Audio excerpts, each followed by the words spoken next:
Hello everyone, एक बार फिर से आप सभी का वेलकम है आपके अपने इस चैनल पे।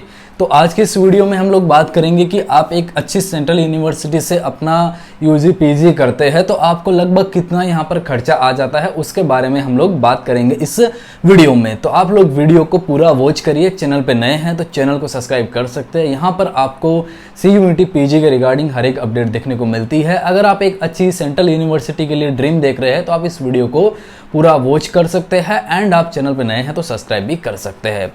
देखिए, बेसिकली जब आप किसी भी सेंट्रल यूनिवर्सिटी में एडमिशन लेते हो तो उसमें आपको जो खर्चा होता है वो कहाँ पर होता है। तो पहला जो आपका खर्चा होता है एक्चुअली वो होता है आपका यहाँ पर कोर्स का जो फीस होता है, ठीक है। आपका जो कोर्स है उसका जो फ़ी है उसका यहाँ पर आपका पहला खर्चा यहाँ पर हो जाता है कोर्स फ़ी का।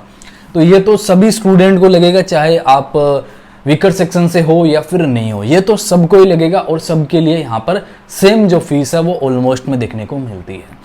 तो अगर हम लोग फीस की बात करें, अगर आप पीजी के कोर्सेज की बात करेंगे तो नॉर्मली जो फीस होती है यहाँ पर वो 2500 से लेके और फिर आपका कई यूनिवर्सिटी में 15,000 तक भी यहाँ पर होता है। बट वो डिपेंड करता है कोर्स टू कोर्स, आपका कौन सा कोर्स है, ठीक है, आपको कौन सा कॉलेज कौन सा यूनिवर्सिटी मिला है उससे। अगर मिनिमम की बात करें तो आई थिंक 2500 के आसपास कोर्स का फीस होता है। हो सकता है कि कुछ कोर्स का इससे भी कम यहाँ पर फीस हो, ठीक है। अगर आप टॉप यूनिवर्सिटीज़ की बात करेंगे जैसे JNU वगैरह में तो यहाँ पर तो आपका और भी मतलब ना के बराबर फीस होता है, तो उसको तो हम रख देते हैं। वहाँ पर तो वो भी स्टूडेंट बिल्कुल जा सकता है जो कि बिल्कुल यहाँ पे गरीब परिवार से हो, वो जा सकता है, इतना कम यहाँ पर होता है। लेकिन जो नॉर्मली यूनिवर्सिटी होती है उनकी बात करता हूँ मैं, ठीक है।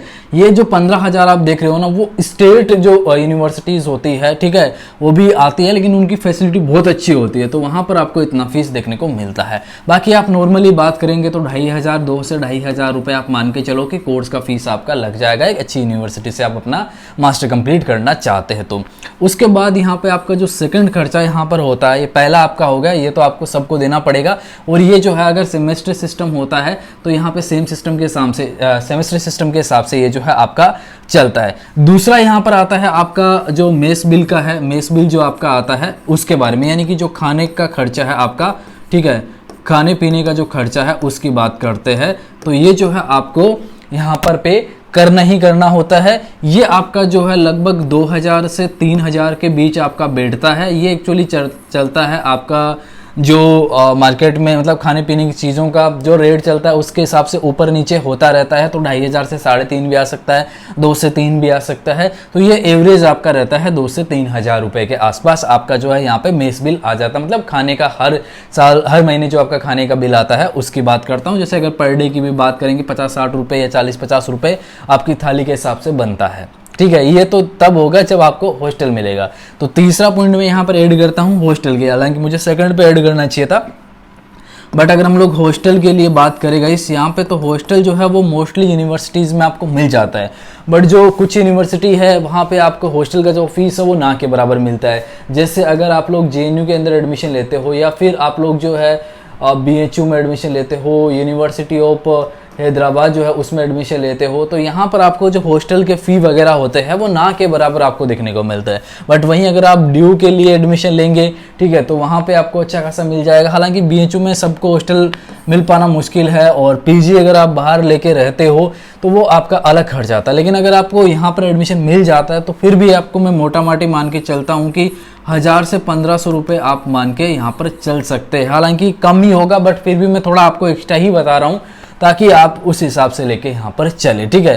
तो ये आप हॉस्टल का मान सकते हैं, ठीक है। लेकिन अगर आप मतलब प्राइवेट में लेंगे तो बहुत ज़्यादा लग जाएगा। लेकिन कुछ यहाँ पर सेंट्रल यूनिवर्सिटीज़ में जैसे SC/ST वाले जो स्टूडेंट है ना, SC/ST वाले स्टूडेंट, उनके लिए फ्री ऑफ कॉस्ट होता है हॉस्टल, उनको हॉस्टल का चार्ज नहीं देना पड़ता है। लेकिन उन्हीं यूनिवर्सिटीज़ में जो बाकी स्टूडेंट होते हैं उनके लिए 1,000-1,500 रुपये फ़ीस नहीं होती है हॉस्टल की, उनके लिए अच्छी खासी फीस हो जाती है 16,000 से लेके और 25,000 तक यहाँ पर जो है फीस आपको देखने को मिल जाती है गाइस, ठीक है। तो वो थोड़ी ज़्यादा भी आपकी होती है। बाकी एवरेज जो है कुछ में अगर आप बात करेंगे तो इतना आपका होता है। लेकिन जो ज़्यादातर यूनिवर्सिटी होगी उनमें आपका हॉस्टल का फीस अच्छा खासा यहाँ पर लगेगा।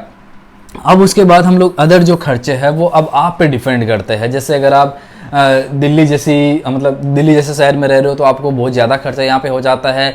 कई बार जैसे कॉलेज में आपका जो है फंक्शन वगैरह होते हैं, ठीक है, आप फ्रेंड वगैरह को पार्टी वगैरह के लिए लेके गए तो वहाँ पर भी आपका खर्चा होता है। तो वो तो देखो एक एक्स्ट्रा खर्चा होता है, हर स्टूडेंट वो नहीं करता है, ठीक है, वो डिपेंड करता है उसकी कंडीशन पे। अगर कोई करना चाहता है तो वो कर सकता है, जिसको नहीं करना है वो बिना करे भी रह सकता है। वो सारे खर्चे, ठीक है, जितना यूनिवर्सिटीज़ वगैरह का यहाँ खर्चा आता है उसमें भी वो अपना काम चला सकता है, ठीक है, उसको कोई दिक्कत नहीं होती है। लेकिन जिसको करना है वो करेगा, उसको एक्स्ट्रा खर्चा होगा। तो वो एक्स्ट्रा खर्चा आप अपने हिसाब से यहाँ पर देख सकते हैं। आप महीने में कितना करते हैं, दिन का आप कितना खर्च करते हैं, वो आप पे डिपेंड करता है। बाकी मोटा माटी इतना ही खर्चा होता है।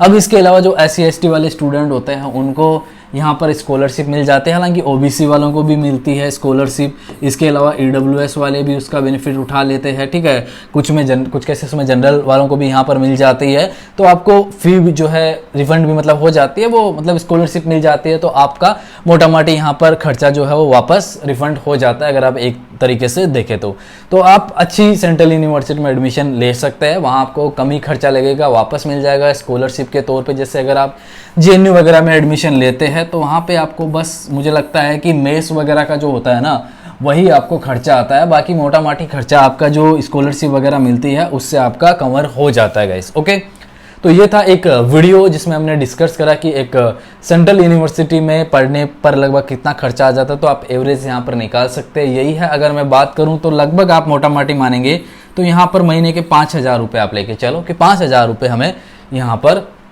जो है वो देखने को मिल जाएगा। अगर आप BHU में भी एडमिशन लेंगे ना तो आप सब कुछ अपना खाने पीने का सब कुछ जोड़ मार के यहाँ पर आप जो है 5,000 के आसपास मान के चल सकते हैं। बाकी जो है आप अपना एक्स्ट्रा खर्चा जितना करें वो कम ही है गाइज, वो आप पे डिपेंड करता है, ठीक है। सो इस वीडियो में इतना ही गाइज। वीडियो देखने के लिए आप सभी का